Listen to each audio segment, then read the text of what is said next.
কুয়েতে মার্কিন দূতাবাস ও সৌদি আরবে আরামকো তেল শোধনাগারে ইরানের হামলা, 3টি মার্কিন যুদ্ধবিমান বিধ্বস্ত।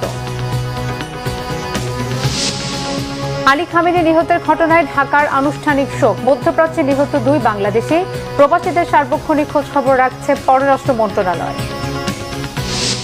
জ্বালানি সংকট, অসহনীয় মূল্যস্ফীতি ও রপ্তানিতে নেতিবাচক প্রভাবের শঙ্কা বিশেষজ্ঞদের। সংকট হবে না, তবে ব্যয় বাড়তে পারে, আভাস বাণিজ্য মন্ত্রীর। গণপরিবহন নিয়ে প্রধানমন্ত্রীর একাধিক পরিকল্পনা, মনোরেল বাস্তবায়নের সম্ভাবনা যাচাইয়ের নির্দেশ। ভুয়া মুক্তিযোদ্ধাদের নাম বাতিল ও সুবিধা ফিরিয়ে নেওয়া হবে। বিরোধী দল থেকে ডেপুটি স্পিকার চেয়েছে সরকার, জানালেন স্বরাষ্ট্রমন্ত্রী। সংবিধানে নেই এমন কিছু সংশোধনী উত্থাপন করবে না বিএনপি।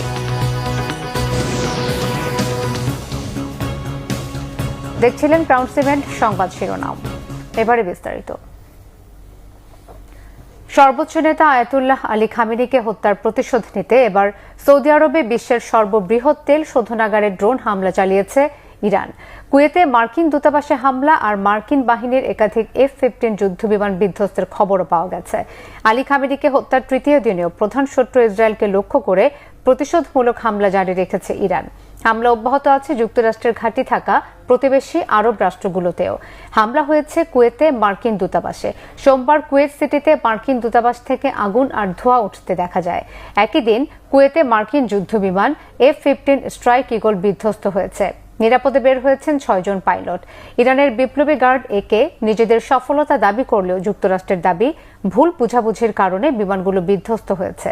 অন্তত 3টি যুদ্ধবিমান আকাশ প্রতিরক্ষা ব্যবস্থার আঘাতে বিধ্বস্তের খবর স্বীকার করেছে কুয়েত। এদিকে সৌদি আরবে আরামকোর তেল শোধনাগারে ড্রোন হামলা চালিয়েছে ইরান। আগুন নিয়ন্ত্রণের জন্য রাশ তানুরা শোধনাগারের কার্যক্রম দীর্ঘ সময় বন্ধ রাখা হয়। কাতারের জ্বালানি খাত লক্ষ্য করেও 2টি ড্রোন হামলা হয়েছে। এই তথ্য নিশ্চিত করেছে দেশটির প্রতিরক্ষা মন্ত্রণালয়। হামলা হয়েছে ওমানের জ্বালানিবাহী জাহাজে। মাস্কট উপকূল থেকে 52 নটিক্যাল মাইল দূরবর্তী স্থানে বিস্ফোরকবাহী নৌযানের এই হামলায় অন্তত 1 জন নিহত হয়েছে।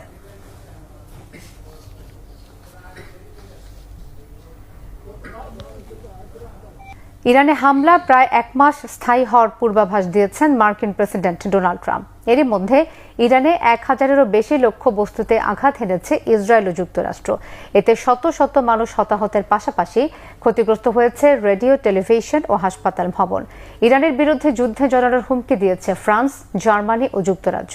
এদিকে প্রয়াত সর্বোচ্চ ধর্মীয় নেতা আলী খামেনির উত্তরসূরির নাম আগামী 2-3 দিনের মধ্যেই ঘোষণার আভাস দিয়েছেন ইরানের পররাষ্ট্রমন্ত্রী আব্বাস আরাগচি। শহীদ আরাফাতের ডেস্ক রিপোর্ট।